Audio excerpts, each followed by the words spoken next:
That was Heaven is a Place on Earth by Belinda Carlisle. I'm Goldie Metcalf. I'm Charlie Naughton. And this is Midnight in Baghdad, episode 48. Now, before we start... And we're delighted today to be able to bring... This episode is brought to you by SodaStream. And you need to feel it pop in your mouth. If it doesn't, it's not SodaStream. Exactly. We all like a good pop in our mouth. But before we start the show, Charlie, I must apologise for my outburst on our last show. Let me just open my SodaStream here. Thanks. Can't beat the taste of that. But my outburst kind of caused you to leave the studio in a bit of a huff. And I'd like to apologise for that. No apologies necessary. I actually should have clarified. I realised that you and the viewers did think I left the show in a huff over a disagreement with you. It actually wasn't. At that very moment, I got a reminder on my phone that a manuscript I was due to give to my publisher, I was overdue. I needed to send it in, so I had to log off and send that manuscript in immediately to the publisher. So I wasn't actually storming out of the studio as a lot of guests might have thought. Well, listen, I accept your apology. You accept mine, and just let's hope that your mic is fixed for tonight, and there's no messing around. Let's hope you're not a dick. Yeah. Yeah, absolutely. Well, tonight on the show, folks, we talk about free burgers for a tattoo. We talk about consent to change a baby's diaper. Also coming up is a restaurant owner looks to Jesus. Equal pay for female footballers, and I think football is going to be high on the agenda this week. And male students forced to apologise to their female peers, and much, much more. We have agony aunt and everything else coming up in the show. But Charlie, I just want to start us off with the 15-year-old boys soccer team demands equal pay for beating the US women's team. Have you heard this story? I have, yeah. Tell us a bit more about it. Well, this women's football team is the US of A. They're actually the world champions, female champions, and they got beaten by a 15-year-old US soccer boys team. And actually, believe it or not, before they went to the World Cup, they were beaten here like 15-0 or something by a team in Piedmont. By a girls' team?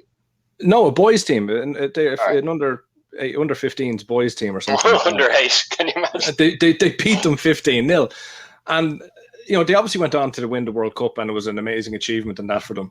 But the kind of captain of the team came out the other day and said basically that they should have equal pay to their male counterparts in football.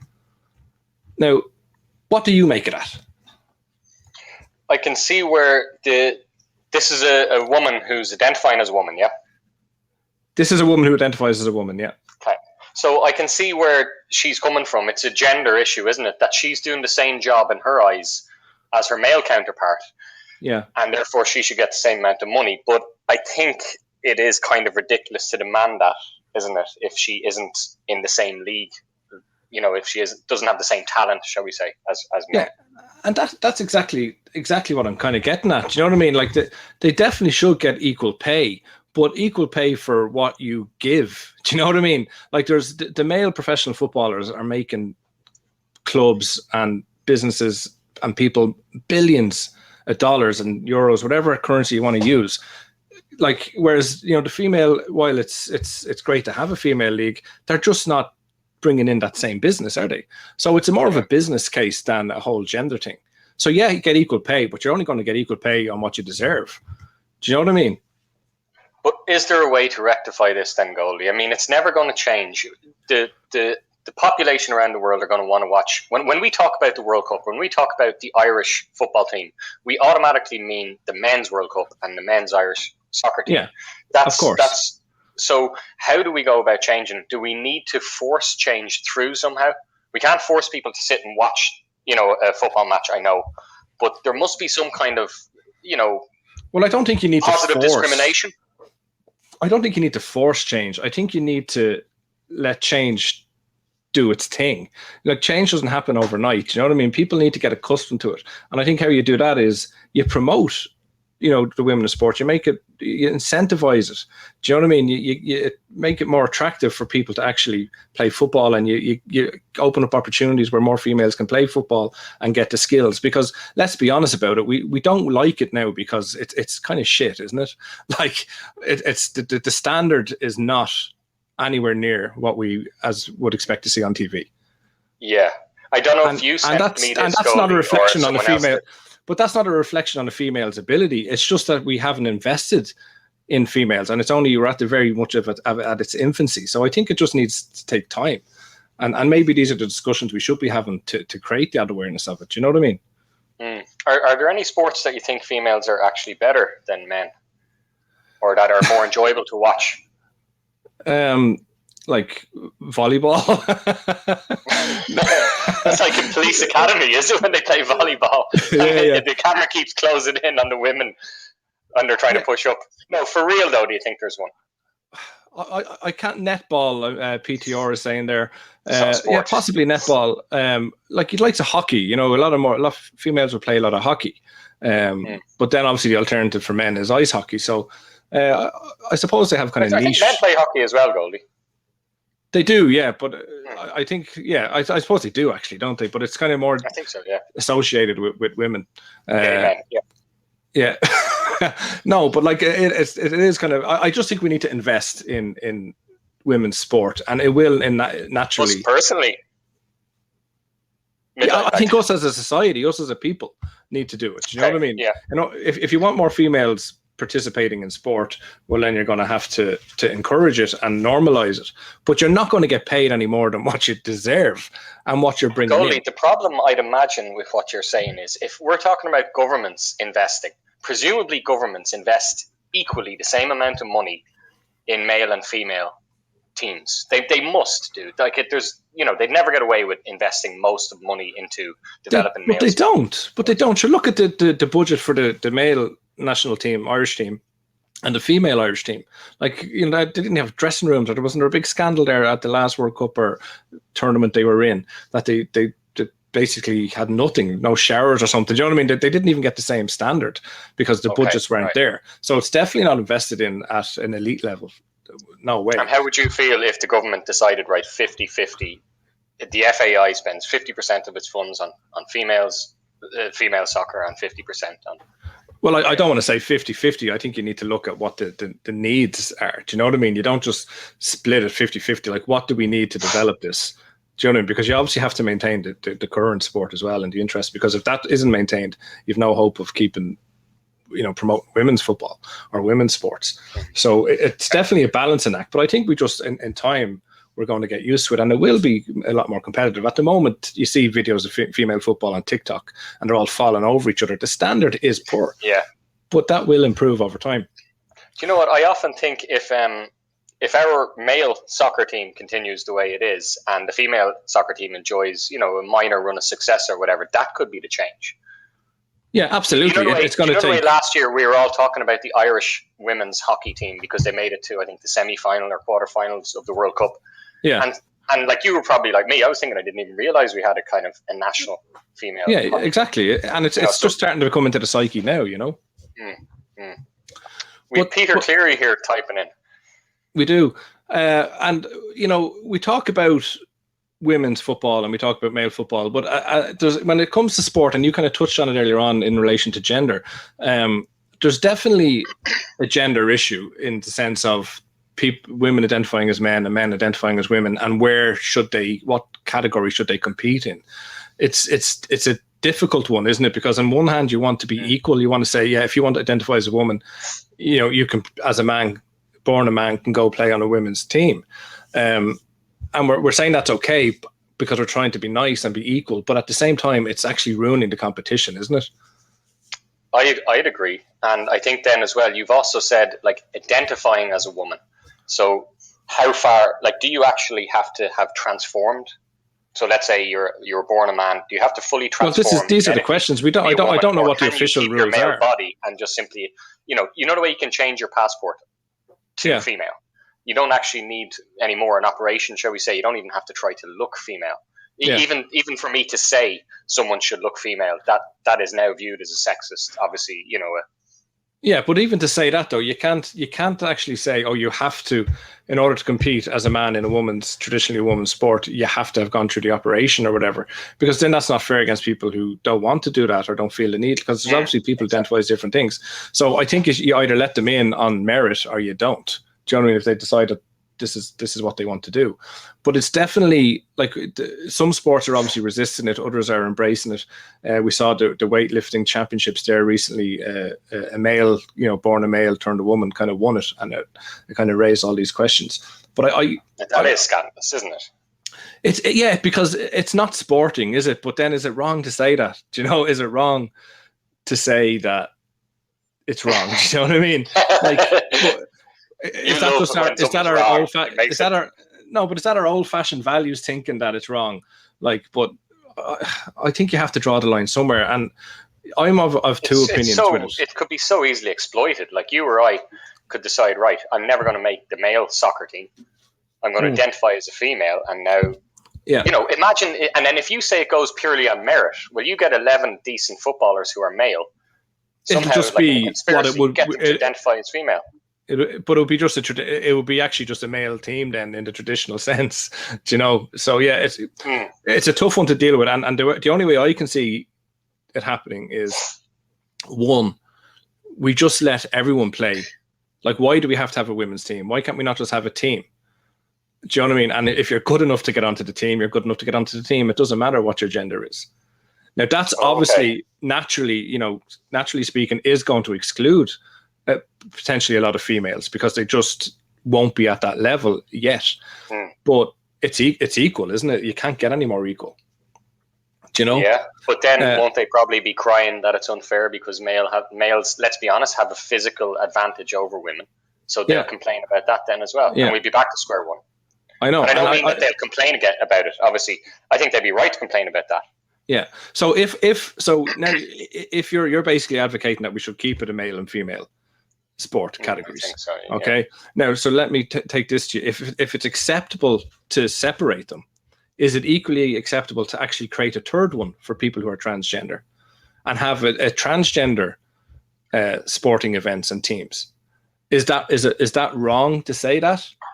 Or is that actually the proper solution? Because you're already recognizing male and female. Do you know what I'm saying? That people could take that up in different ways. But is that the answer to it?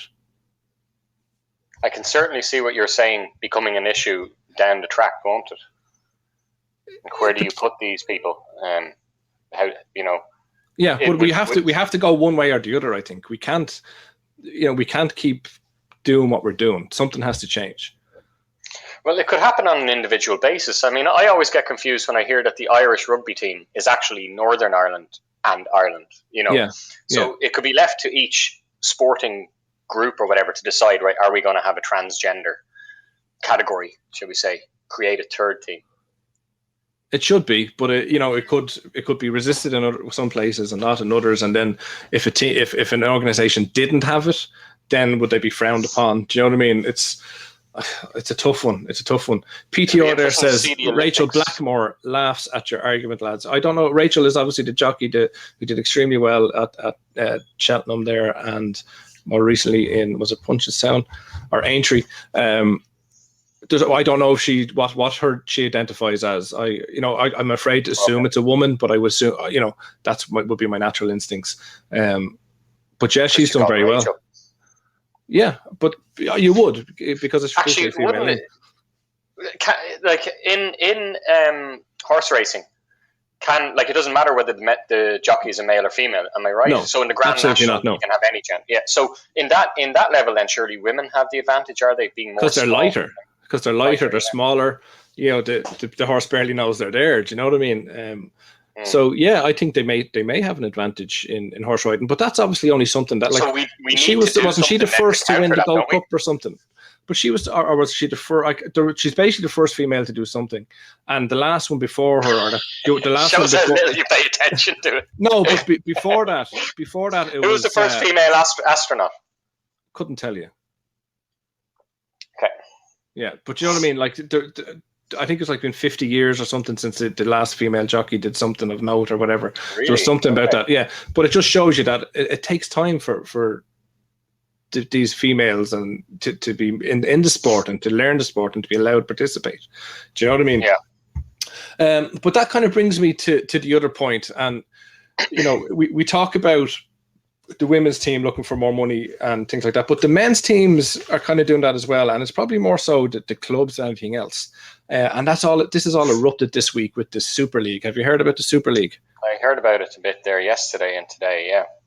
And so basically, what this is a European competition to rival the Champions League, and teams are basically what's so-called inverted commas the best teams around Europe are coming together to have a breakaway league, and it's causing absolute ructions in the footballing world because UEFA is not sanctioning it, and there's talk of teams getting docked points or being thrown out of leagues, or even this Champions League's coming up in a couple of days' time or next week, and there's teams being talked about being thrown out of it in the middle of the competition. So United, Liverpool, Chelsea, Arsenal, City, and Spurs have joined to go alongside other teams like Barcelona, Madrid, AC Milan, Juventus. What would when you think of the best teams in Europe, they're basically there. And I think the argument is that obviously it's just a greed thing. It's not something that the fans want. They're going against everything that football stands for, and that it's just wrong. But what's your take on it, Charlie? Well, can I ask, Goldie, do you know, have there been any teams that have turned it down, like that were offered to enter the Super League and turned it down? Or is the money just too good being thrown at them? I don't think any team of note, and hopefully somebody in the studio might correct me on that. I'm not sure. I don't think any teams have been turned away or snubbed it. Like teams that aren't in it have all said that it's a disgrace. Do you know what I mean? So I don't think anybody has come out and said we were asked, but we didn't go. Everyone's kind of coming out that's not in it that it's a disgrace. Okay. But right. Well, it seems there's a lot of English teams in it. Am I right in thinking there's only going to be 20 teams? And 20 teams. So you called out 6 English teams there. Is that right? Yeah, I did. Yeah. That seems quite high. Like, I don't follow soccer as closely as I would have, but I wouldn't have thought English teams were up at the top. Well, that's the thing. Like, people are saying, like, why should Spurs be there? They're not even in the top 6, are they? They're not even in the top 6, no. So, like, why would we be sending these teams? But like, it's kind of baffling. And I know there's a lot of people out there and probably in the studio who are absolutely devastated by this news at the prospect of their club being thrown out of a league. And it's really affecting them. And it's really a case of them not caring about the fans, isn't it? Yes, I agree. It's money is in this, isn't it? I'd imagine as well a lot of the players don't want to do it. Bayern Munich, Meeple's sister says, and Borussia Dortmund have rejected it. Now, Bayern Munich, Bayern Munich is definitely a team you would have expected to be up there, but they obviously have rejected it. It's going to spell disaster, I think, in the future. It's going to be very interesting times ahead. My gut feeling is that they'll reach an agreement, that there will be some kind of concession, because I think this all kind of falls on the back of the changes that they were making to the normal Champions League. They were letting other teams in, and certain nations clubs were going to be guaranteed spots and stuff like that. So this is a way of hitting back? I think so. So I think they'll kind of make some compromise and maybe get another. But let's be honest, Goldie, when you were little, that's what you wanted, wasn't it? You wanted a Super League with all the best teams in it. Yeah. Like the way when you're little, you wanted all the your superheroes to come together, and make movies or whatever. Now we're probably sick of that. Or Coronation Street to meet EastEnders. I always wanted them. I always wanted the people in Manchester to take a trip down to the East End. I thought it would have been brilliant. Did that ever happen? I don't think so. It'd be a great Red Nose Day. A crossover, yeah. Yeah. But yeah, no, I get what you're saying. It would definitely be. What else would you love? 2 things to meet. 2 things to meet. Oh, jeez, I couldn't talk about that. And listen, that will bring us on to our next topic. Thanks for ending that right there. Farmer Boys offer free burgers if you get one of these tattoos. Tell me about this story, Charlie. Okay, so this is the kind of story we've been hearing lately. And when I read this, I was immediately brought back to about 3 years ago, during either the European Cup or the Euros or the World Cup, when you talked about how Russia was offering women who got pregnant. Remember we had a conversation by a footballer over in Russia? she was going to get free burgers or free food from a Yes. fast food chain for the rest of her life. So anyway, so this is the same kind of idea. It's a very smart idea by a restaurant to get cheap advertising. So there's a restaurant chain called Farmer Boys in America. I'd never heard of it. Did you? I haven't. No. Very unusual name. But so it is a restaurant chain, and what they're offering as of 2 days ago, they're offering customers free burgers for a year if you get a hamburger tattoo bearing the name of the company, Farmer Boys, on the tattoo. And the tattoo has to be, like, they've gone into detail. It has to be at least 2 inches by 2 inches. And I think they've basically, you have an option of 2 or 3 tattoos, I think, don't you? Presumably all like that, yeah. Different types of burgers or something. But yeah, it's a strange one. It has to be somewhere visible as well. Like, you can't, get it where somewhere that. Well, you're going to have to prove you have it, aren't you? So you're going to have to get it out. Yeah. But it's very similar to the story we had on last month's show in relation to the sushi. Do you remember people in Japan were changing their names to get free sushi? Yeah. I suppose a tattoo is kind of less dramatic, isn't it? Well, more dramatic because it's harder to go back, isn't it? Like, to change your name back is just filling out a form. Yeah, but I think the meaning, like, to change your name, and it's just such a massive and crazy thing to do. Like, you're changing your whole identity, and I know we talked about identity on the last topic, but it is really a big deal. Like, what we said on the last show is that I think people have kind of lost the value of their name and what it means. So I for me, changing my name would be a lot more drastic than getting a tattoo. Got it. Okay. Yeah. Well then you're probably going to be proud of me, because I've applied to get this tattoo done.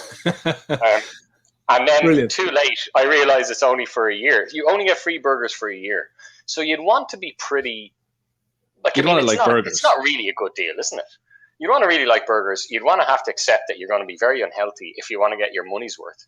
But it's only a year, and then you're stuck with the tattoo. Now, I know you can get it removed, but essentially you've got this logo on you for at least a year, probably more. It's such a smart idea. It reminds me, do you remember years ago, I don't know whether it was on the show cheap or whether it was just the two of us. It's so cheap. Yeah, it's a very smart way of advertising. But years ago, we discussed that there was, in Australia, they were considering shortening prisoners' sentences if they agreed to be sterilised. Remember we talked about that? Yes, which I thought was a fantastic idea. It's a fantastic idea, but we knew it would never get far. This is the same, because it's going to appeal to, let's be honest, people of a certain kind of social group and maybe a certain type of intelligence will agree to this. And maybe they're being I don't think I can fully agree with that. That's not a right thing to say. Like, it might not be right, but surely it's true, Goldie. No, I understand that you're probably I understand what you're getting at, but I don't think it's necessarily true. Like, there's people that would do it just for fun and for the memories, and to say they did something crazy. We have a caller coming in here, which is unexpected. This is Farmer Boys. Hello and welcome to the show. Hello. Hello. Hello, welcome to the show. Hello, Goldie. How are you doing? I'm not too bad at all. How are you getting on? I'm very good. I'm very disappointed with the old situation with the football at the moment, but Charlie knows nothing about it, so he shouldn't even be commenting. Yeah. So you're basically you're referring back to our last topic in relation to football. Well, my main bugbear is your comment about ladies in sport, and okay. I texted in about Rachel Blackmore. Yeah. And you said you didn't know what she identified as. Yes, I don't, and that's the truth. I don't. Rachel Blackmore is all woman, and she is a fantastic lady. And, a guy called Shark Hanlon, who's a horse trainer, many years ago, recognized her as being a great... she was riding out for him every morning. I'd say she was, yeah, absolutely. Well, not in a sexual manner. No, of course not. No, Jesus, let's not go down that route. He told her to turn professional, which she did over a period of time. She was so good at it, wasn't she? Well, anyway, she achieved something at Cheltenham this year, lads, that no one has ever achieved. No man jockey has ever achieved in his life. Yeah, and that's what we were saying. They're lighter, they're smaller. No, they do have an advantage. No, Brian. If you, Goldie, if you know anything about horse racing, Every time you're on one of our shows, you cause about horse racing, it's all. It's all to do with handicaps and weight. It's a good job no one else listens to this show. No, it is. But anyway, no, racing is probably the fairest sport because they're handicapped and they put weight. Yeah, they are. Charlie, the horses are everyone get a medal. Charlie, it's not that the jockeys are handicapped, the horses are handicapped. No, the That's weight. even cruel. That's so cruel. They carry weight. They carry weight in the saddlebag. Yeah. We all do. So they're all even. And then not only does she do the Triple Crown at Cheltenham, she then goes on and wins the Grand National, the first lady ever to do it. And for you to doubt her sexuality or what she actually presents as is outrageous. I don't know what she presents as. I've never met her. Well, then you shouldn't have said. You shouldn't have said. I don't know what she presents as. She's a woman. I don't. That's the reality. In fairness, Goldie, you shouldn't have said that. Why are you doubting? Why is that such a bad thing to say? Because I don't. And who am I to presume what she identifies as? Well, I've never heard her say she's a woman, so I'm not going to presume that because that's wrong in 2021. Well, I think you're wrong. Anyway. But have you got any unequivocal proof on this? I'd have to say I agree with Peter. Charlie, it's like the fella was watching the porn in the hotel, and he came down. He said the porn is disabled, and this kinky bastard.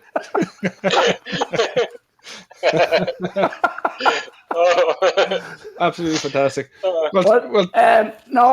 just your regular slot in the show, Peter. I just wanted to make that point with you. And the other point I have to bring up is about football and this Super League. This Super League will never happen because the fans, the FAI, the Europa, the FA, FIFA. I don't think Shamrock Rovers are invited in, but go on. No, they're not. But I heard Bray Wanderers applied. Oh, did they? Yeah. Yeah. So you applied to join it, do you? And Abbey League Celtic are in.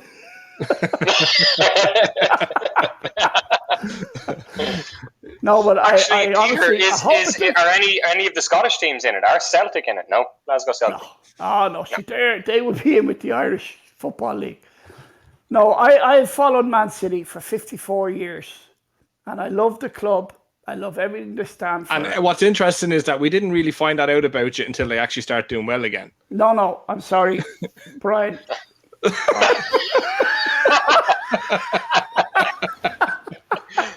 Oh, for fuck's sake. Sorry, Goldie. You're lucky you've only got one listener tonight. We're going to have loads after this show. You will. Well, you've supported Man City for 54 years. 54 years. And I'm absolutely devastated that we could be where we have the Premiership won, basically. The Champions League were in the semi-final for the second time ever. We were cheated out of the last one against Spurs with a handball and a disallowed offside goal. But anyway, that's neither here nor there. And now the chances are next week, if City don't make a stand and pull out, we'll be thrown out of Europe. Thrown out. But what's sickening me... That's what we're saying. Or amazing me is why none of the players have actually come out and spoken. I mean, do you think Kevin De Bruyne, who is on the verge, like he's with a team in Belgium that could actually win the Euros this year, do you think he's going to be happy about being banned? Sterling, no, but Stones, Walker, and then you go to Portugal, you have Bernardo. You can list all the players you want, right? Yeah. But the reality is there's probably two things at play here. And it's firstly that they're afraid. They don't know where the coin is going to land. They rely on that as their occupation. Can you turn off that bloody music? No, but if you're going to listen to what I have to say, right, without listening to music, these players rely on football for their wage, livelihood. Yes, their livelihood. Yes. So if they take a stand, they lose. That's their livelihood gone. No, but then there's a second element as well, which if you let me finish, right? The second element is that these players are being paid by their clubs. They're representing their clubs, and their clubs have decided.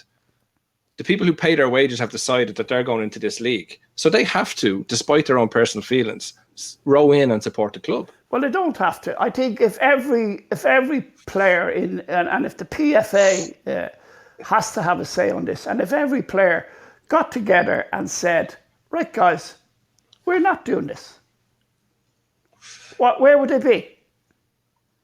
Yeah, but it would collapse. And I think, but that's a big gamble to take. That's a very big gamble to take. Yeah, but I mean, at the end of the day, what do you want to do? Play in a midweek game once a week for 10 or 12 weeks? Get paid more money. They're going to be asked to work less. They're going to be asked to work less to get more. But you want As Rico says, players will be paid mega money in a Super League. Yeah, but do you want to play in the Premiership, or do you want to play and the Champions League and the Europa Cup and the FA Cup? Or would you prefer to play in a Super League where you have 24 matches a year? Well, if they're getting more money and working less. No international football. It's a non-runner, Brian. It ain't going to, Goldie, it's not going to happen. Peter, if a lot of players, like you're suggesting, hate the idea, it's still going to have to be an incredibly brave player who first comes out with it and says, I don't agree with this. Or if you had to name names, do you think there is any like Roy Keane? You could imagine way back when might have had the courage. Yeah. Well, Roy Keane was is there any on yesterday, and he's absolutely disgusted with it. As is Gary Neville, and all the top pundits are disgusted with it. And the chairman of UEFA came out this evening, and he said they will be banned from next week. End of story. So I mean, it's a massive argument. It will destroy football as we know it. I will certainly not be supporting Man City anymore if they go into this. Wow, that's a big statement to go into it, Peter. I mean 54 years. I mean it, Brian. Goldie. No, I mean it. I couldn't support this greedy shower of bastards. Americans, financed by an American bank. Romo Clan says there's only 5 Premier League teams owned by UK citizens. Loyalty is to making money. You know, and he's right. He is right. But it's at least as it stands, Leeds United could win the Premiership in a year or two's time. Or this year if the teams get fucked out. Well, yeah, you could win it definitely. Though I think West Ham have to be favourites. Absolutely. Anyway, guys, West Ham not in the Super League, no. Anyway, great show, and I bid you good evening. Good night. Thanks a million for calling in. It's been a pleasure having you on. Thanks a million. Lovely to hear from you guys. Bye. Good night. God bless. You too. Enjoy. We'll send a soda stream your way, Peter Cleary. Anyone else who rings in will get you a just soda keep saying stream. the fucking names. I'll be waiting. Will you ever fuck off? Right, good luck. You can, and if you don't want to wait, for anyone out there who hasn't rang in, if you don't want to wait, you can get SodaStream at the moment in Argos online. Obviously, you have to order it online for only €120. €120 in Argos for the sleek, stylish black bullet. Could be yours for €120. That's for nothing nowadays, isn't it? €120. It's a steal. You'd spend it on a night on a restaurant. Romo Clan says, great job to your guest. Draco says, what a lovely man. Yeah, who's just basically ruined years of hard work. But yeah, some on that bombshell. That's exactly. Some mothers do have them. But anyway, going back, I just said we were on the free burgers thing, right? Yes. And you were talking about great product placement there. And one thing that came up when I was looking into this, that you probably will be well aware of this, but the idea of product placement now in movies, right? It's been around obviously for years and years. But have you heard about this kind of smart product placement, the digital product insertion? Sounds like something out of Inception. like no, go on. I'm going to let you say what it is. I think I have an idea, but Okay. Go on. It's not on the top of my tongue. It's coming. They say in the next years, a couple of businesses are doing it. The business that I heard about was Reef, RYFF, and basically they're taking what they call digital product insertion one step further. That they've developed a technology that where on whatever device, smart TV or whatever it is you're watching the show on, that will automatically see what kind of stuff you buy or what kind of stuff you look on online and so on. And the but that ads happens that now. will come up, you're kidding me. It doesn't happen on my TV. Yeah, because you're still using one of those cathode ray cat's tubes. ears, cat's ears. The TV made out of wood is what you have. Yeah, you go up and you hit when it doesn't work. Okay, so this is already happening. Of course it is. Are you telling me that you have never looked at something on Google and then go through Facebook or whatever, and then the ad for what you looked at pop up? No, of course I have. Yeah. Okay. My brother last week, 2 weeks ago, was telling me that he was in the car, right, talking to his wife about. He was saying, you know what, I think we should buy a pizza oven. And that evening, up on Google, like he was just talking, and on that evening, he started getting ads coming up on Google and Facebook for pizza ovens. That was my next. No, what I'm talking about is different. You're watching a movie, Goldie. So you're watching Minority Report, right? It's an old movie, and as you're watching it, an ad will be in the background. So let's say there's a billboard or whatever. The example they gave is The Great Escape. You know the way Steve McQueen escapes. He jumps over with the motorbike, and there's a moment in the film when he stops. He tries to, yeah. No, he's kind of stopped and he's looking down over the hills and stuff. Mm-hmm. And in the background, there was nothing. And now in the background, they're saying that next time you see that film, there's going to be a billboard in the background of that scene. And depending on what you look, so you could be watching that movie and I could be watching it. Well, I know they do that already. It's product placement. Oh, sorry. What you're trying to say is when you look at it, everybody will see something different when they look at the billboard. Exactly. That's the next stage. In other words, that's amazing. An ad might come up for you, but if I'm a teetotaler, sparkling water or soda pop will come up for me. And would you have to have like the soda coronavirus stream? jab? Not soda pop. Sorry, soda stream. Would you have to get the coronavirus to get the microchip implanted in you so they know? Like, how are they going to know what you want? That's exactly how I think this is brilliant, because everyone is going to be vaccinated. I think that's how they're going to get it into you. So you'll have the chip in you. But isn't it crazy? No, can we just clarify? You don't mean vaccinated with COVID-19. You mean a general vaccine that you can sign up to this, is it? Like, are you saying are they hiding these chips in us? Is that what you're saying? They are definitely hiding these chips. There's not a doubt in my mind. But what scares me is, like, I'm thinking this weekend I watch Madame Doubtfire with my kids. I'm thinking next year, if I'm watching that with my kids, what ads are going to come up? And I'm going to be embarrassed. No, but I don't think I don't think that it's going to be in old movies. I think it's just going to be something that's from movies produced from now. Do you know? It's not going to be. I'll send you the link. Because that would be a massive thing. It's a huge thing. But product placement has been in. Sorry to interrupt, Goldie. They do that already in Japan for old movies. Wow. Yeah, it's actually very interesting, isn't it? Yeah, and I'm not even criticizing it. I think it's fascinating. But I think it could work depending on the scene. Like I always do. What's jumping out at me at the moment is when you talk about product placement is Superman 2, and they have this massive battle in New York, and he throws one of the black guys, as in the people. I always call them the black guys because they wear black. No, but they're actually skin is white, but they wear black suits. And just as a kid, they're always the black lads. That's so racist. General Zod, and his. Yeah. That used to freak me out, the way they got like folded or flattened. Yeah, so he basically throws one of the lads into a big Coke sign, and the sign smashes and all lights go off and fireworks go off. Like, it's complete subliminal advertising. FedEx was in it, I think Burger King or McDonald's, or they just had massive product placement in it. Do you remember Wayne's World? They say, like, in that show, we're not going to have any product placement. We're not going to be kowtowed to any industry. And throughout the whole show, they just stop. Yeah, brilliant stuff. I'm thinking of the scene now, right? But I wouldn't have a problem. You know the bit when he goes into Times Square to start? He's having a dream and there's no cars or people, and the camera swirls around him. Now you equally, you could have all these ads now.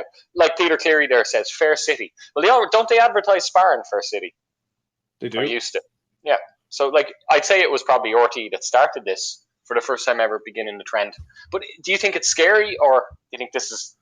No, but if you had to let me finish, when I was talking about Superman going into the Coke sign, I have no problem if that sign changes and all existing billboards and stuff that's meant to be there just changes. But if you're talking about The Great Escape, Steve McQueen looks down and there's a big sign there for whatever, Auto Car Direct or whatever it is. Midnight in Baghdad. Like, that would just look ridiculous and be out of place. So I don't think they're going to be that brazen with it, and I'd hope they wouldn't be. But it's definitely something that's very, very interesting. But like, shows have got worse with that over the years. I remember watching a show, Designated Survivor, and it's a bit cheesy, but it was a good watch. And there's a scene where she gets out of this car, let's say it's a Hyundai or something, and it literally, all these angles of the car and the door shutting automatically and all this kind of stuff, it just became a car advertisement, and it was the most bizarre thing I've ever seen in a TV show. Like, it was so blatant, it was unreal. But I think we're going to see a lot more of that kind of thing going forward. I think definitely. But definitely interesting times. No one watches ads anymore. You skim through it. You skip it now. You're able to, with streaming and everything, you're able to avoid them in so many ways that the advertising companies need to come up. They need to respond to this. Maybe it's the only one, Yeah, but listen, the advertising companies they'll always find a way. There's absolutely no doubt about it. Let's move on to our next segment, and I'm just going to mute her for a moment. Parents should ask their babies permission before changing their dirty nappy. This comes from a sexuality expert. Okay, Dean Carson made the suggestion on ABC News, and basically this article talks about consent, and obviously consent is a massive thing. Again, always has been, but it's just more and more so becoming an issue. And the consent to be able to do something, and obviously when it comes to sexual stuff, even when it comes to chastising your children, but now they're trying to push it to a sense of you need to consent to change your baby's nappy. What do you think it is? Is this for real? Absolutely. I can't believe you haven't heard this story.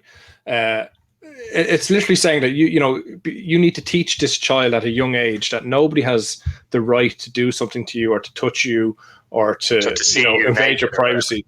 Yeah, and you're trying to teaching them consent. And obviously the argument is, how can a couple of week old or 3 month old or 6 month old or even a year old maybe demonstrate consent or even understand what consent is? So how does this sexuality expert think that then the baby will give consent? They think that if, for example, I think one of the examples they gave was that if you go to change your baby's nappy and the baby's crying, well, then clearly the baby's distressed and doesn't want their nappy changed, so don't do it. Do you know what I mean? Okay. And you can imagine. Sorry, go on. Yeah, but if you think about it, babies are probably crying because they have a dirty nappy. Yeah. And that's the only way they can express that. So how can we expect to express consent? Or why should you leave your baby in a dirty nappy until it quietens down and starts smiling at you? Do you know what I mean? I think it's absolutely ludicrous, to be perfectly honest with you. And if you don't change the baby, then surely you're guilty of child abuse in another way. Exactly. You'd be guilty of neglect. Somebody says here, can you imagine showing up at a doctor's with your baby because due to lack of permission you couldn't change its nappy for days, and now your baby has a skin condition?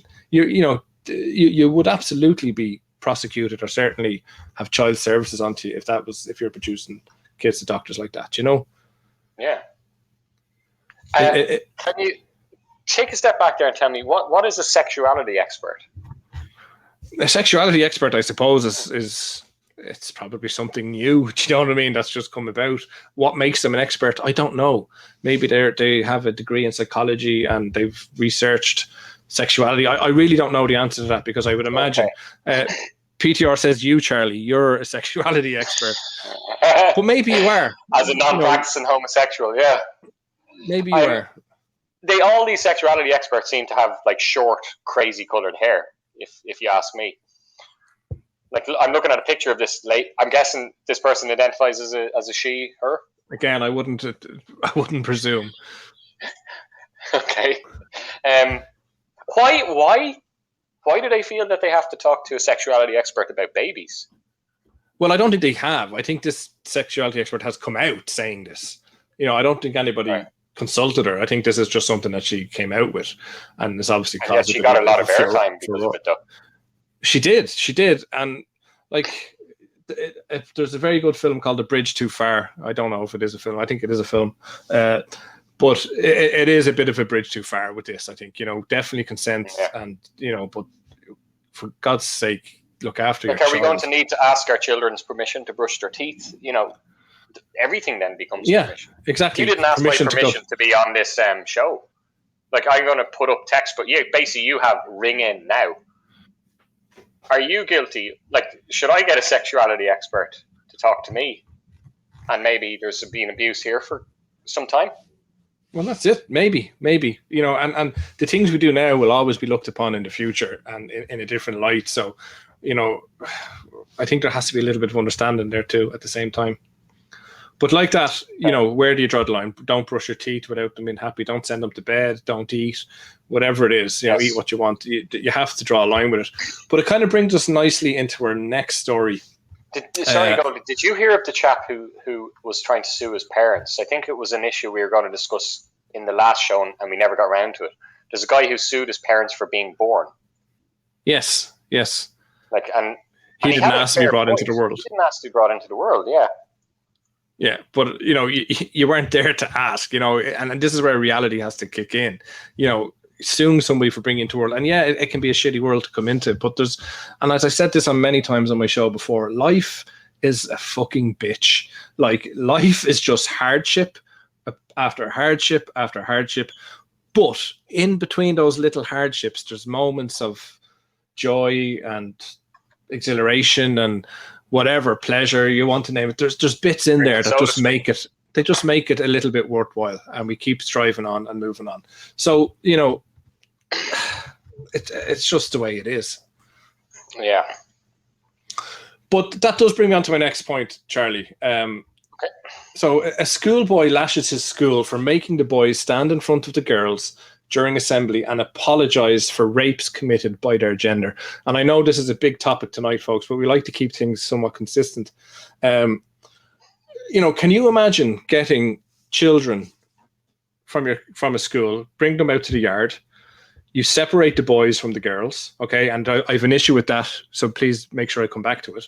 But you're separating the boys from the girls, and you have all the boys stand in the line and apologize to these girls for rapes committed by other men. I think it's a great idea, yeah. No, I want you to be serious here, because I think this is... Yeah, I do think it's a great idea. In other words, this school took action and are making males take responsibility for the actions of our gender, which, let's be honest, for a fact that those males have probably every single one of them, have made lewd comments about women, have fantasized about girls without their consent.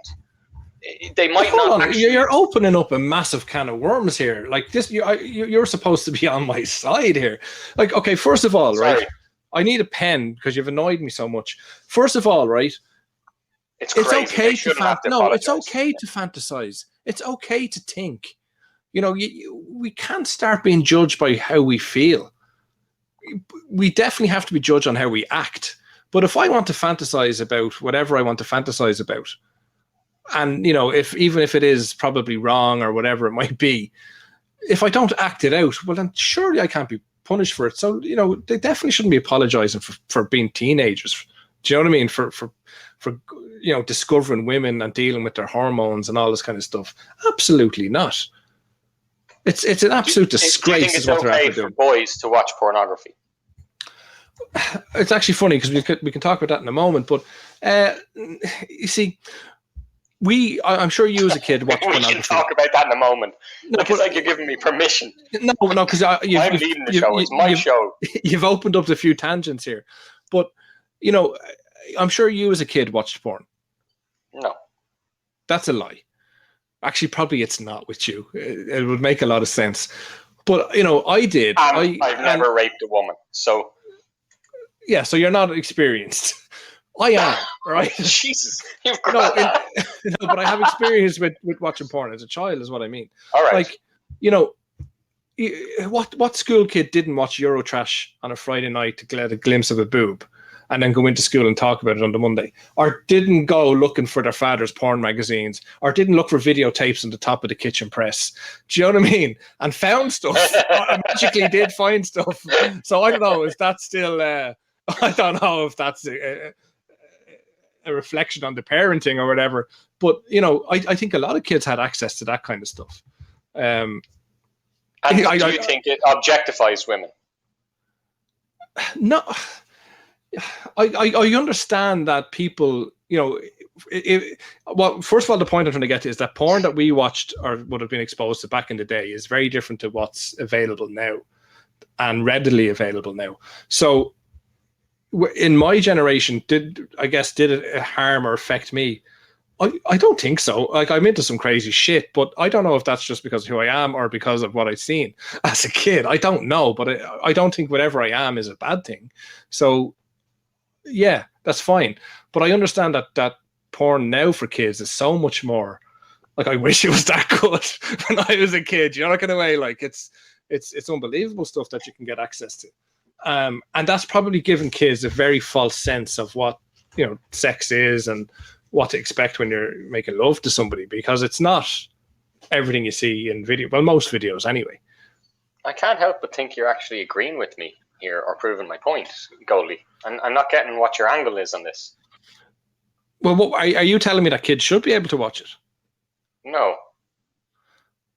In an ideal world, kids should not watch porn. No, they shouldn't. But you can understand if you catch them watching it, or you can understand that they're curious, because that's I think we were all in that position. Like, I don't know, I obviously looked at that stuff, and you saying you didn't. Your equivalent was probably looking up what sex was in the dictionary and getting a giggle out of it. Do you know what I mean? Right. No, you're all right, PTR. But PTR from Russia. Piotr. Yeah, but do you know what I'm saying? Like, did you ever look up sex in the dictionary as a kid? Yes. Yeah, and you got a giggle out of it. And yeah, more. The bathroom shot. So yeah, thank God none of you washed your teeth. Exactly. In fairness, did your father ask you, did you want your teeth washed? So there was consent. No, but do you understand what I'm saying? You had your kicks. You probably looked through the budget travel magazine that your parents got to go on a holiday, and you were looking for the women that were sunbathing in the background of the picture just to get a glimpse of the boob or whatever. I'm sure you did that. Charlie? No comment. You've kind of lost me a little bit, Charlie. I think you've lost all of us here, Goldie. I don't want my children or anyone's children looking at porn. No, okay. But I understand that they'll have a curiosity about it, and they may seek it out. Okay, and can I ask you? Do you think that watching porn will have a negative impact on your male children in terms of how they view women and potentially how they treat women? Yes, I think today it can. I think today it can, but I think back in the day, our day, I don't think it was as prevalent. I don't think it was as prevalent back then. Yes. Yeah. Like, if you take, for example, the child. Anyway, I'll never forget the time that we had a van that came around to our estate. It was the video van. And I don't know if did you have a video van? Yeah, we had one as well. Yeah. Yeah. So the van, it could have been the same van. So the van would come around, I think, every Thursday, and you'd go over and you'd pick out a couple of videos, and you'd go, the next week you'd drop them back and pick out a couple of more. So VCRs, and I remember getting Child's Play, and obviously, my parents didn't give a fuck. Or weren't they were more interested in going out in the piss, but they just thought Goldie's got a couple of videos for himself. He'd be happy till he come home and fucking whatever. So that was grand. So I remember watching Child's Play and think it was brilliant. And then I texted, or not text, because texts weren't available. But I probably rang them or knocked down to them or whatever. I was supposed to be minding my brother. And I remember going in, and they were in their night dresses, and I'm like, oh Jesus. But they're like, I'm after getting Child's Play, and they're like, oh yeah, give us a shot of it. And then they watched Child's Play, and they were scared shitless. And then I had to go back down to them. My brother's still on the bed, asleep on his own. But obviously at that time I was, me in the house with two girls watching Child's Play. You know, it was a defining moment for me, I think. But that, you know, but then there's other people that could have watched Child's Play and went out and turned out to be murderers. Wasn't there a whole thing that it sparked? Was it the Jamie Bulger murders? So, you know, obviously some people are, my point is, people are susceptible to things like that affecting their lives. I don't think I am, and I don't think the majority of people are like that. So I think back then, given the availability and access and whatever the content was, I think it was okay. Now I would definitely be more worried about it. Does that answer your question? When I was a kid, getting my dad's video card and cycling up to Dunshaughlin that had a video shop and going in and renting the movie 9.5 weeks. Did you ever see it? Kim Basinger and the wrestler. Yeah, actually. Yeah, I think he was in it.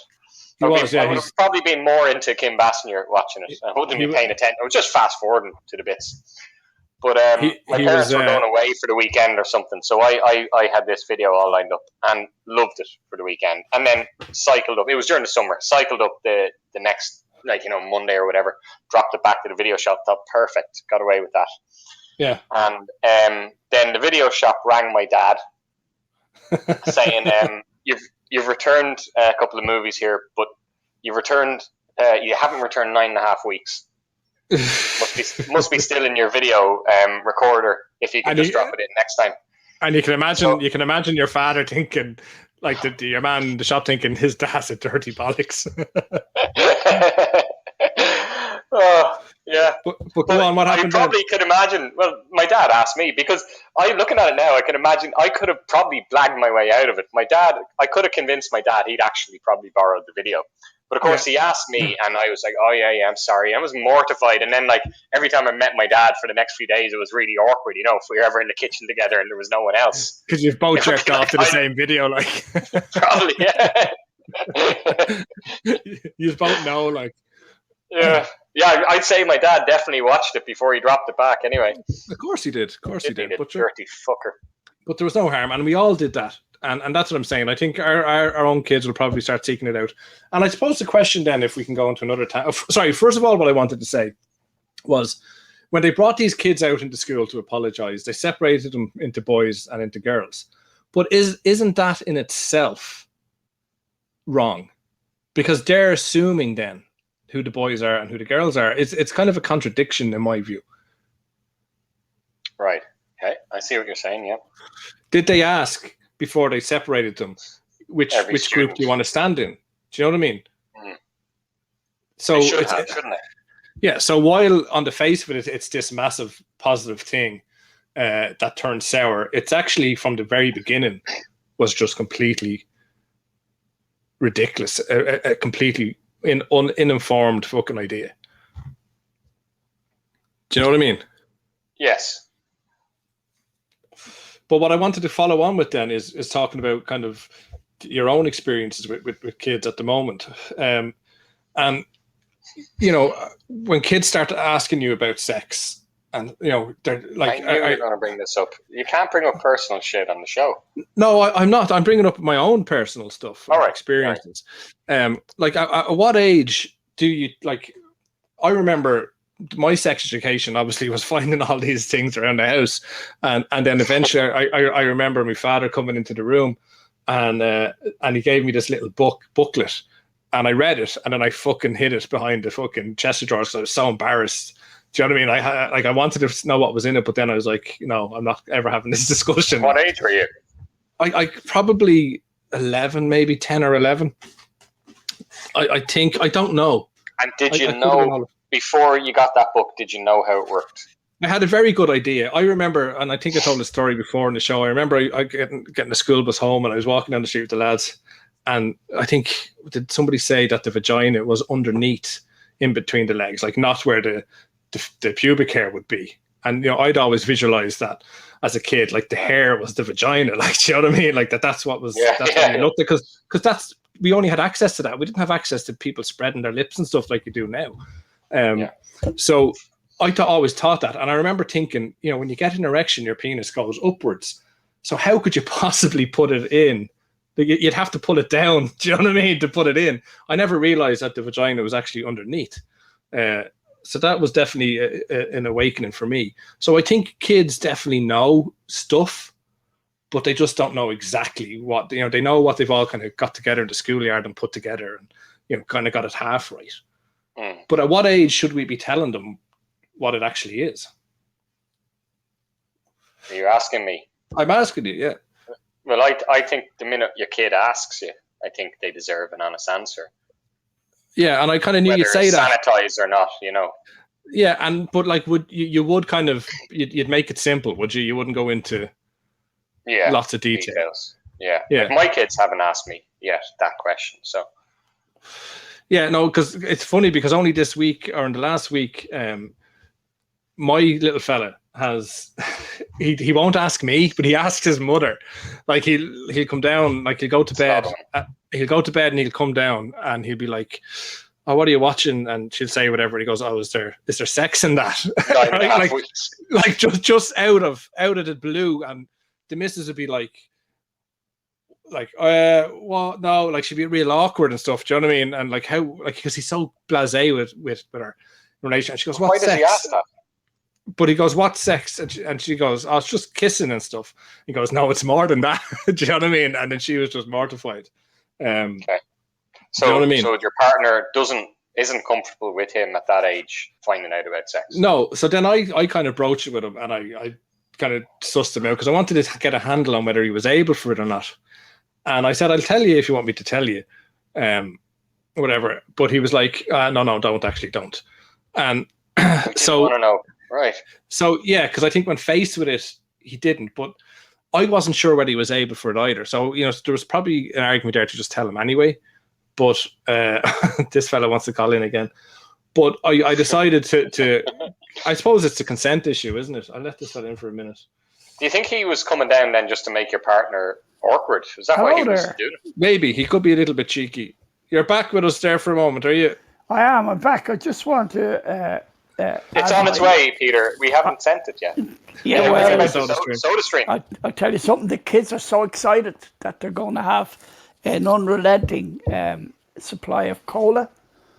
And my wife is even more impressed that she's going to have an unrelenting supply of tonic water for her gin. Well, there you go. That's fantastic. Now, I just want to clarify, Pietro, we only supply the machine. You'd have to buy like the cola base or whatever. I think there's one bottle comes with it just to get you started. Oh well, I'm sure Lidl will help me out there. We will, and we're going to talk about Lidl and Aldi coming up perfect. Yeah, a little while. Anyway, I just wanted to come in on the old sex education. My 12-year-old daughter is very anxious this evening because tomorrow she's having a sex talk in school tomorrow. Very good. And she knows everything, but she's worried about the two guys, James and Sean, in the class are going to laugh the whole way through it. Can you give some names, please? You don't need to give real names. That they're going to laugh all the way through it, and they probably will. I remember being at sex education, right? And I was a little bollocks because there was me and a fella who I won't name. I know. And we got together. And we kind of, I don't know whether it was genuine or not. I think it might have been genuine, but there was definitely a little bit of devilment in it. And we said, will we ask her about the little spots on your ball sack? And he's like, do you have them? I was like, yeah, I have them little balls on the end of the ball sack. And he says, I have them too. I says, will we ask? And I says, yeah, fuck it, we'll ask. So we waited till the class to be over and we went up to the teacher and we said, listen, we're a bit embarrassed or whatever, but we have these little balls on our scrotum because we used the correct term. And she got very concerned and wanted to fucking see it. And like,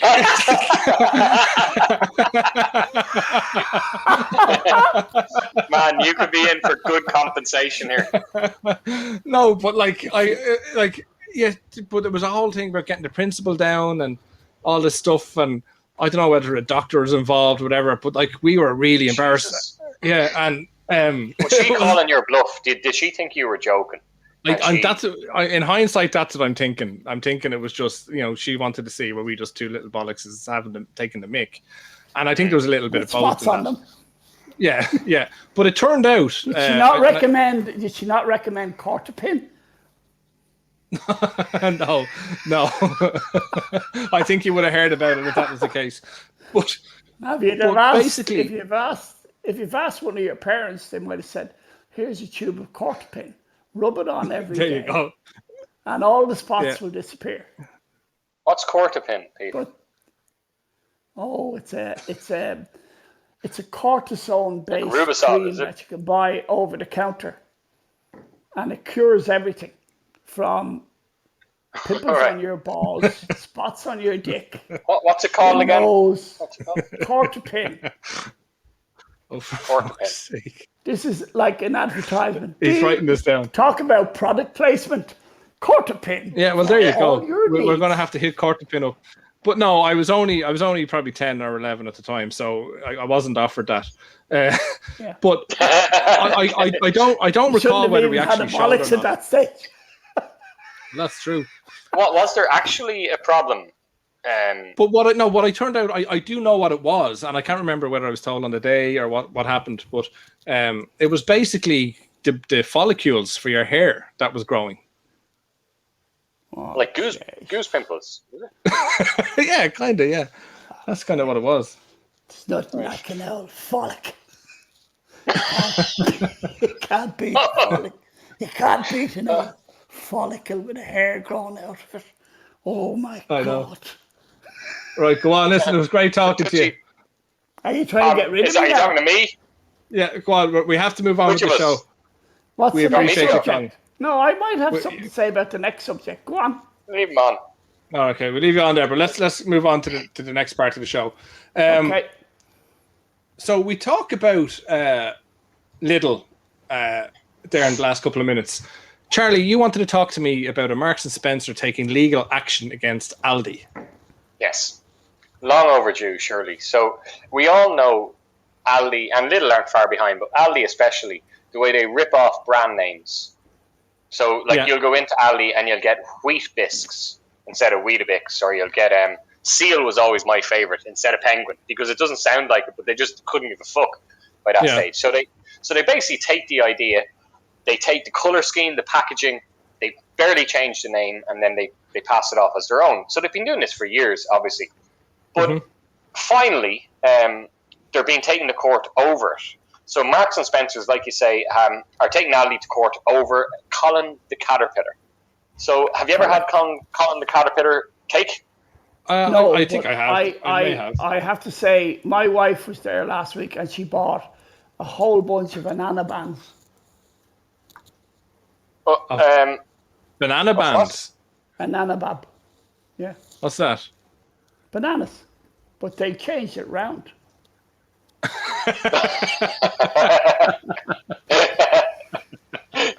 Okay. I think you've had too much brandy. Peter. No, it's doing great. That was great. Have you ever had a How do you know what I drink, Goldie? How do you know what I drink? You go way back. It was just a guess. How did you know about his balls? It was just a guess. So I think I have had a Caterpillar, Charlie. If you want to get, they're very nice. They're very, very nice. But anyway, Marks and Spencer's have this Colin the Caterpillar cake. So it's obviously like personalizing the cake, giving it a backstory. It's got there's a whole marketing ploy behind it. Anyway, for 30 years, this Colin the Caterpillar cake has been going. Yeah. And Aldi have their own version of it, right? Their rip-off version of it. They call it So Colin the Caterpillar, Aldi have called it Cuthbert the Caterpillar. So it's basically the same. It looks the exact same. Okay. So Marks and Spencer's are taking Aldi to court because they believe that Aldi are riding on the coattails of the Marks and Spencer's reputation. Mm-hmm. I had as they are, as we all know they are. I had flutters in my stomach for about a week after. Which cake? Because it turned into a butterfly. Very Correct. Good. Very good. This one's on the ball. Oh, for fuck's sake! Right. So but Charlie, can you tell me what side are you getting on here? Are you saying that Marks and Spencer's are right, or are you saying that Lidl or Aldi have every right to do what they're doing? I don't know. I don't think Aldi have a leg to stand on when it comes, like, or 6 legs and a pair of anal claspers or whatever to stand on. But I do think that they can't. If Aldi lose this case, like, what happens? All their products. Do you know what I mean? It'll be literally like the floodgates opening. If they have to pull this, like, yeah, like all their stuff will go because Weetabix will sue them. Okie Dokies, Hunky Dories will sue them. Do you know what I mean? If they lose this one, this is a big case, I think. Yeah, and it is, and I'd hate to see Aldi lose it because they're great. They're half the price. Half the price, but the taste isn't. Cornflakes in the morning. The taste isn't as good. Let's be honest about it. But for the price, you're kind of willing to accept it. Yeah. In certain things. But here's the thing that shocked me, Goldie. But where do you draw the line with that either? Like, you know what I mean? There's, like, they're entitled to sell a chocolate cake and call it what they want once it's not called something else. Correct. So I know there's the whole taking the likeness to something. And that's going to be obviously the biggest issue that they have. But where do you draw the line with that too? Can it not be the same color? Can it not be the same shape of the box? There's so many variables. Yeah. But another thing that surprised me, Goldie, is it's not just Aldi. So according to this article, Sainsbury's have their rip-off version called Wiggles. Tesco's, as we know, has Curly the caterpillar. Asda has Clyde the caterpillar. So I'm just wondering why are Marks and Spencer's picking on Aldi more so than the others? Is it because they view Aldi like as a lower class retailer? Well, I think it's because they don't want Aldi to be associated with them. Whereas because Tesco's, I'd say they've run the with numbers. They've probably run the numbers on it, and it's a case of the Tesco version and the Dunn's version or whatever it is you're talking about. Their price point isn't too far off, so they're not losing X amount every year. So they've probably worked out that Lidl are charging so much cheaper, or Aldi are charging so much cheaper, that it's actually cost effective for them to fight this case. And then it could have the added benefit of doing all the rest of it. Do you know what I mean? But I think it's an easy target for them. Do you think they'll win? In this day and age, it's very, very hard to say. I'd hope not. But can we definitely follow that up on our next show? I think if they give up selling Christ Rispies, they'll be grand. Christ Rispies, yeah. Christ Rispies. I think they're I don't eat their cereals. Our cereals, we have our cereals in the studio here. As part of the staff breakfast. You have your breakfast? No, but we have them here. In the morning we do. They're not. No, we don't have them at home, but in the studio we have them. And they're grand because they're free, basically. Do you know what I mean? But if I was buying something myself, I'd buy the proper one. Is what I would. Their frosted flakes are like, I haven't tasted them. I don't know what the difference is. But when you look at the box, like it's even like a Tony the Tiger. Yeah, because it's as if they're ripping the piss. Do you ever get when you turn your head really fast and you read something, but you've grasped it, or when you read a word with some of the numbers, once I think the first and last letter are there and the other letters are mumbled up, you can get what the word is without even thinking. So I think that's the whole idea of these other ones. That when you look at a flash, for a moment you just think of the original product and you think that's what it is. Yeah. One thing Aldi couldn't rip off. What's that? Soda Stream. That's the one true original since 1903. It is. But there have been rip-offs of it. Drinkmate sparkling water is a rip-off of Soda Stream, and Nuvante Soda Siphon Soda Maker. Like, what a crap name for a rip-off. Nuvante Soda Siphon Soda Maker. It sounds like a condom. Yeah, but that's Nuvante. But what does that matter? Like they're different products. Some of them might actually be better. Do you know what I mean? But Soda Stream was first to market, or probably not, maybe even first to market, but the one to market it correctly. 1903 in London. But it's the same thing when you think of Hoover. We all call every Hoover we call a Hoover, but it's actually a vacuum cleaner. Do you know what I mean? So, if I bought a cheap knockoff, I say, I bought a Soda Stream there the other day. Because you did. It's not actually a Soda Stream, but everyone understands. Henry. Or a Henry Hoover, yeah. Henrys are starting to become popular. I think we have a Henry, So I'd imagine though in that case, Hoover or whatever, you only have a certain, like, is it 70 years life of an intellectual property patent or whatever? Yeah. Whereas obviously Aldi aren't waiting for that. But yeah, I'll keep an eye on it. I'll follow it up. I seriously hope Aldi don't lose the case. No, hopefully not. In severe Yo, trouble. homeboy. How are things? Welcome to the show. You No, know what I mean? no, homeboy 88 just entered the show, so welcome. No, I think with Hoover, I think you're right with patents, but when a company is continuing to exist, it can obviously continue to patent it, or it's protected in that respect. We won't be able to call in 100 years our phones Apple or set up a company called Apple, because presumably the company will be still going. But you're right in certain things. Things become they don't become. Look at the title of our show, Midnight in Baghdad. There you go. We've had to protect that rigorously over the years. So we'll definitely tune into that case in a couple of weeks, and we'll see who won that. So that's two things you need to come back to us there, Charlie. One of our penultimate stories tonight, folks, is another story that Charlie sent us in. What would Jesus do? U.S. restaurant owner offers job to thief after a break-in. Now, I had a quick read of this story, Charlie, and I'm not entirely sure what avenue you're going to take us down. Okay. You don't think the story in and of itself has enough legs on it? I think on the face of it, it's not something we haven't heard before, I don't think, but I'm sure you have an angle for me. Of course we do, yeah. So let's get the story out there anyway first. So you said, what would Jesus do? So there's a guy, Carl Wallace, a small-time business owner. He owns a restaurant in the United States, and he was broken in on Easter Saturday. So when the restaurant was closed at night, a burglar broke in and robbed the cash register, and I mean literally robbed. He took the cash register out of the shop. He's shown running on CCTV with it in his hands, and the poor robber would have realised when he banged open the cash register outside that there was no money in it at all. Okay, so there was nothing, no money was taken. And instead of, shall we say, the guy following this up with the police, instead he went onto Facebook and put the CCTV images of the man with of the robber with the cash register up, and basically has invited the guy to send in his CV and to meet up with him because he wants to offer him a job. So he's trying to follow. I think I know where you're coming from.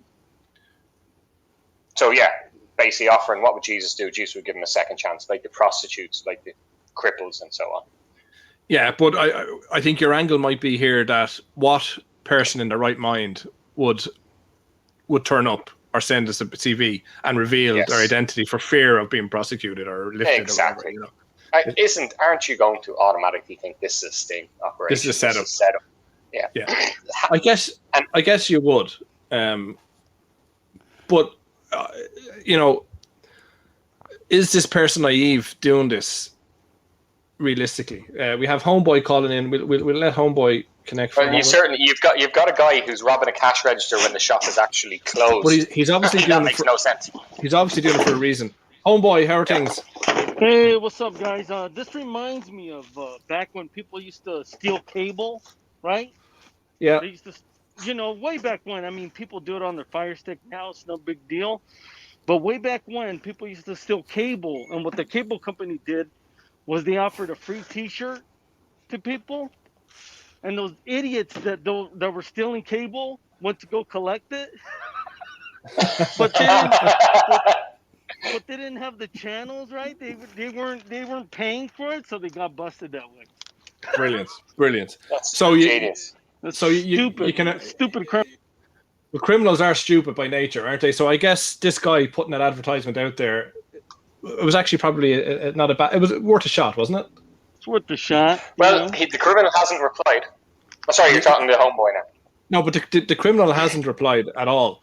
But I think he might not be that stupid. Then you know what I'm saying? Yeah. So you believe, Homeboy, in this story, you don't believe that the man was genuinely trying to offer him a job. You believe that it was a setup. It could have been legit. He's offering him a job, but if I was the criminal, I wouldn't do it. That's stupid. Yeah. It's not worth the risk. This reminds me of a story a couple of years ago. This in the US as well. There was a Taliban commander who was on the wanted list, and there was $100 reward for his capture because he was a low-level Taliban commander. And this guy went up to a police checkpoint in 2012, pointed to the wanted poster that had his face on it, and he asked for the $100 finder's fee. Wow. You know, That was brazen, though, wasn't it? If he had to pull that off, he was a hero. can you imagine? Yeah. So you're wondering, is this the ultimate double dare? But as the authorities said, clearly this man is an imbecile. But maybe he didn't. What about these idiots that do a crime, like they'll rob The amount of people 7-Eleven or to Circle K, whatever, talking shite. and then they'll go on Facebook or whatever with the money. Yeah, man, look at us. And they're talking shite back. Yeah, criminals can be absolutely stupid, all right. Yeah. But in this case, I think that the guy might have been genuine. That he was trying to actually give this person a second chance, and it's a bit of naivety, I think, because people that are getting to that stage, second chances are very hard to come by, and often not worth it. Do you know what I mean? It's tough, but I think I can. This was, I can tell you where this was. This was in the state of Georgia. In the United States. In the United States of Georgia, yeah. Are you going to apply for this job, homeboy? Yes, I am. I want this job, man, because I'm gonna say that I was the thief, and then if he tries to arrest me, I'm gonna say ha ha ha, asshole, I wasn't the thief. You know what I'm saying? So, who the fuck robs a cash register after the shop is actually closed? There's got to be no money in the till. Well, no, oftentimes there'll be a float or whatever. Then I could come back on here and tell you if it was bullshit or not. Like if they arrest me, well, they have no case against me. Exactly. So we are actually. Well, they will. Homeboy, we are your alibi. So the place is called Diablo's Southwest Grill. Diablo's Southwest Grill in Georgia. Yes. So if you can please own up to that crime and come back to us in a week or a month's time and let us know how you got on. Yeah. Well, if I'm in jail, my one phone call is going to be to you guys. Absolutely. You get it. Call us on Facebook. Thanks a million for calling in, homeboy. Take care. Soda Stream on its way to you, okay? No. We'll send you a Soda Stream. Good night. Thank you. All right. We never got his address. He's going to message us on our Facebook page midnight. Or we'll send it to the restaurant and you can use it as even better. People can order Soda Stream. Yeah. There's an even better alibi for him. Randy, thank you very much for liking the stream. So that's very interesting. We're going to move on to our final topic of the night before we get into the very popular agony aunt at the end of the show.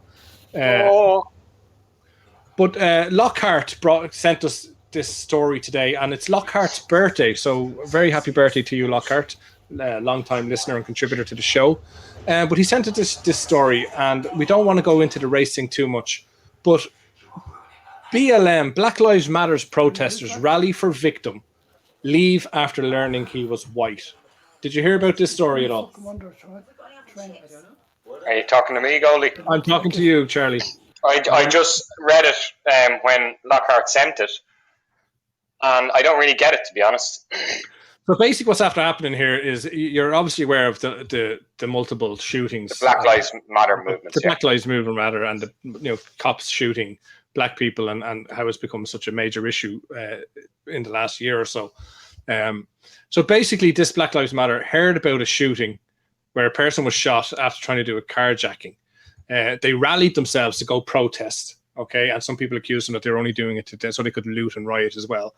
But it was a protest. It's an extremely racist thing to say. Nothing to say. It's not a legitimate protest, but that's what some people were insinuating. But once they learned that the person who was shot was white, they cancelled the protest. Now, I suppose from reading the article, their defense is that they learned that it was a person who had done a carjacking, that it was a person who shot at police. We're not going to condone that or support that, so we're not going to protest against this person being shot. But there's obviously the question being raised then is if that was a black person that was shot, who did the carjacking, who shot at police, would they have taken the same stance? Right. And so they're saying they didn't know that the guy was a carjacker when they went to go down for the protest. Yes. Okay. They just heard that a person was shot by police, for whatever reason. They probably didn't know the reason, but they automatically, and that's the first point, is that racist of them to automatically assume that because somebody was shot, it must have been a black person. But then is it even more racist to find out that when he's white, that you turn away?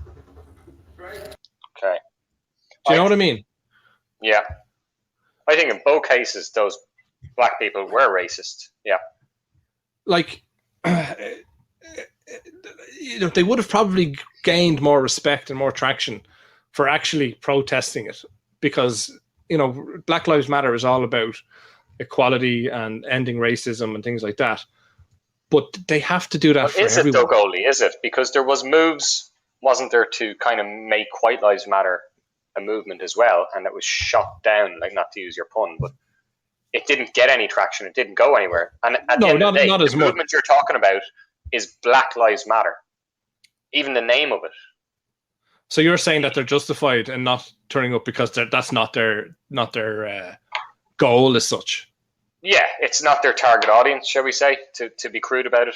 I actually have to say, I think the Black Lives Matter movement is racist. I think the title Black Lives Matter is racist. So, so should we? You've kind of got me there, Charlie. Should we accept that because that's not in their job description as such, that they didn't have to turn up, or should we think, or should we, should the strategy be to turn up and show that we mean this for everybody? And I know what you're talking about, the White Lives Matter. I think the name of that organization was All Lives Matter, and Black Lives Matter said that it was actually disrespectful to say that, because not everybody has suffered the way black people have suffered, and there's no denying that black people have suffered in true history. Absolutely, they have. They've suffered atrociously in history. Yeah, but I think it would have been a better strategy for them to actually embrace everything. If there's an issue with police shooting people, whether they're black, white, or whatever, that's what the issue they need to address is. Do you know what I mean? Like, their goal, they originated from police brutality, let's say. So that's what they should focus on, and not every other racial issue that's out there. So they can't pick, oh, well, we don't look after white people, but the only people they look after is people that were shot by cops. And if that has to be just black people that were shot by cops, that's fine. But don't get involved in all the other stuff that's happening. Let the other movement do that. Do you think that the Black Lives Matter people would go to protest if a black guy was shot by a cop, but the cop who shot him was actually black?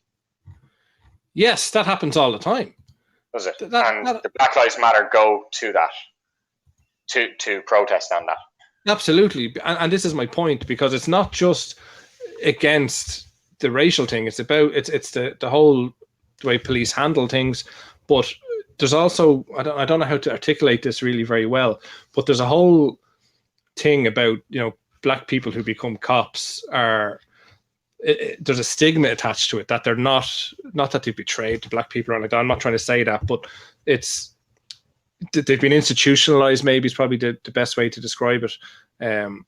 So they've become part of this machine, or part of the man, or whatever it is. Do you know what I mean? I wonder, do they even try to overcompensate to a certain extent? Is that what you're suggesting? Like, maybe go extra hard on black people just to show that they're part of the boys? Is that what you're suggesting? Yeah, I think so. I think, you can't have your cake and eat it, is what I'm saying. Do you know what I mean? If your stance is that you're not going to turn up because he's white, and that's fine, we'll accept that your goal, your objective as an organization is to fight for black people, that's no problem. But don't start getting involved, because the Black Lives Matter movement has become more than what it started from. It's actually everything. It's about the pay gaps. It's about every discrimination against black people that you can list, not just that one particular one that they originated from. Do you get what I'm trying to say? I do, yeah, and I agree with you.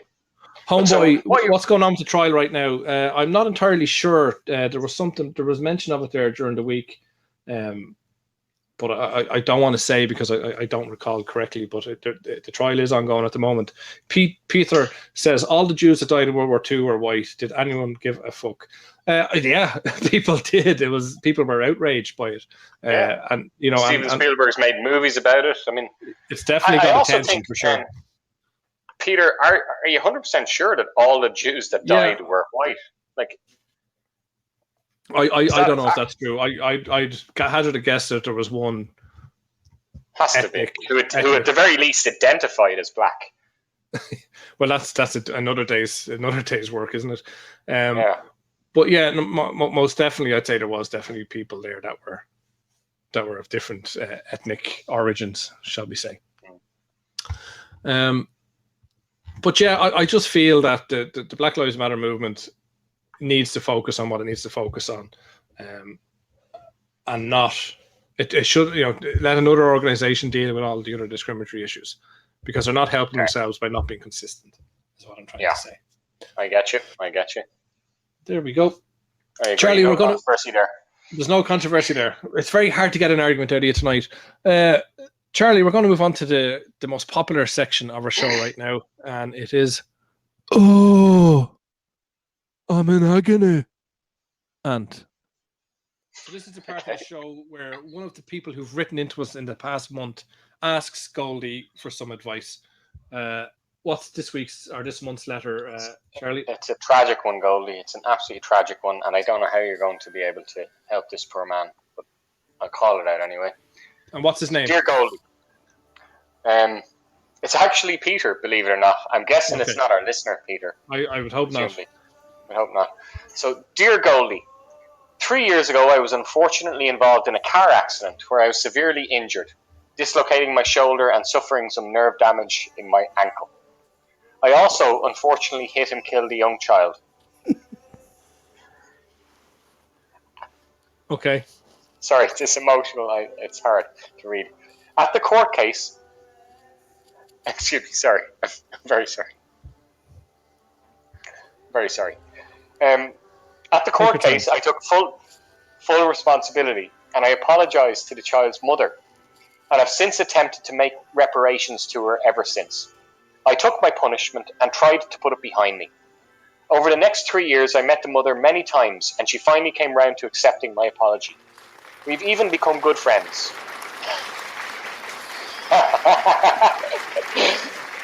We've even become good friends, exchanging Christmas and birthday cards and sometimes having a quick coffee. But now I have developed feelings for her, and I want to take our relationship further. What should I do, Peter? Wow. That's unbelievable. And as Rihanna once sang, we find love in a hopeless place. So that's one element to it. But I think what's very interesting about Peter's letter is that he mentions that he was in a car accident and he hurt his ankle before he mentioned the fact that he'd knocked down a kid. And that kind of tells me a lot about him. Do you know what I mean? So, I think you need to prioritize the fact that you knocked down a kid and killed him before you worry about your ankle. So I'm not having a pop at you, Peter, and I appreciate your letter, but you need to kind of think inwardly a little bit about that. I can definitely understand why you might want to get the child's mother, because you're feeling guilt, Peter. You want to try make up. You want to try experience what this mother is feeling, because you need to feel guilty, and you want to try, I suppose, understand and help as best you can. And I can definitely understand that and condone it to some degree. And it's only natural that feelings would develop. Do you know what I mean? Because you're seeking something. This person has just lost somebody. So they're seeking something as well. So it's always naturally going to happen. And I think the question then is, Peter, is this something that's happened out of circumstance, or is it something that's kind of naturally, how real is this love? Isn't that the question? How, as the Bee Gees said, how deep is this love? It's take care. Thanks for ringing in, Peter. Much appreciated. I don't think you want to. Do you think that maybe that Peter feels deep down, maybe symbolically, that if he could have a child with this woman, that in some way it could replace the child he killed? Potentially, absolutely. That could be part of it. But the problem is that relationships that start off with a lie or some kind of dishonesty or concealment are doomed to fail. So I think he's reached a point where I think he almost needs to tell her. I think he needs to tell her. And that's going to be a very, very tough thing to do. And she's not going to want to talk to you for a while. So you're going to need to be prepared for that. But if you're ever given an opportunity then to explain your feelings and how genuine they are despite the circumstances, well, then you might have a shot. Goldie, I think the mother knows he killed her child. You're joking me. Yeah, he took full responsibility. He apologized. It says here, at the court case, I took full responsibility and apologized to the child's mother and have attempted to make reparations. Yeah. So she knows. She obviously has tried to forgive. Yeah, I obviously missed that. I thought I was on a roll there. Wow. So that the mother not well then I think if go for it, pal. Go for it, man, as Frank would say. But yeah, if it makes you both happy and you both, feel genuinely about it, well then why not? It's definitely an unusual situation, but it's, as I said, love in a hopeless place. Give it a go. Try now, you can only lose. Yeah. And we wish you the best of luck with that, Peter. Yeah. Absolutely, we do. Heartbreaking story. Heartbreaking stuff. You wouldn't get that on the Today Show. You certainly wouldn't. And folks, if you have a issue, story, or you're just looking for some general advice, please don't be afraid to message our Facebook, Midnight in Baghdad, or look me up, Goldie Metcalf on Facebook. Homeboy, hey guys. Homeboy, thank you very much for listening. Charlie, unless you've got any bombshells for us or any other segments of the show, I think. No, I just want to say if any of the listeners have been affected maybe by any of the issues on the show today, that they should get help. Help is out there. It is, absolutely. And never give up hope. Never give up hope. But no, I'm done. And to finish it off, Homeboy says Black Lives Matter. No one can disagree. That's a positive message. Well, I think it's I think, Homeboy, I appreciate your sentiment, but I think the moment we stop allowing people to disagree is a very sad time. And people don't have to be correct, but people should be entitled to their opinions. And it's disagreement that can generate progress. Because in a way, Black Lives Matter is a disagreement, isn't it? So if you disagree that Black Lives Matter, yes, it is a disagreement. Well, no, it's not. But Black Lives Matter is a disagreement with the way things are now. They are disagreeing with something. So so are you not entitled to disagree with what they're disagreeing with? Of course I am. Of course I am. And that's the point. But if Homeboy was saying that you can't disagree with it and we stop allowing people to disagree with things, they would never exist in the first place. A very deep and thoughtful moment there towards the end of our show. Folks, we are back on May 17th for episode 49 of Midnight in Baghdad. Until then, I've been Goldie Metcalf. I'm still Charlie Naughton. And this has been Midnight in Baghdad. Good night and God bless.